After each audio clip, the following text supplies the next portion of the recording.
How many have ever gone into a cave and the guide said, don't touch the formations, they take millions of years to form? They all got the same speech, right?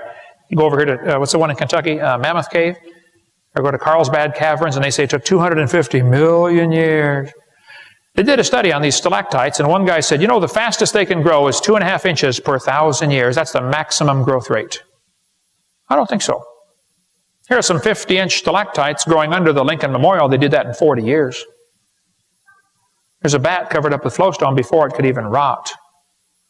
There's 2-inch stalactites growing off a refrigeration shed in Pensacola, Florida. There's a guy in a building in Indiana built just 40 years ago, has huge cave formations in the basement of the building from water leaking through the limestone.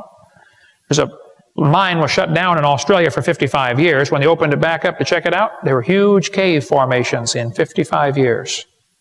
There's a pipe that was dripping water for 7 years, made a 13-inch stalactite. I thought it was 2.5 inches per 1,000 years. It's more like 2 inches per year. They broke off the stalagmite that was under it and gave it to me. It's in my museum. There's a parking garage built in 1997 in Texas. It was making stalagmites on the students' cars parking under it. They had to put up a drip pan to catch the water. A guy in Wyoming had a hot mineral spring on his property in Thermopolis, Wyoming. So he stuck a pipe in the ground. The water came out the top of the pipe and bubbled out the side of the top of the pipe, you know. But it had a little fountain. They called it the teepee fountain.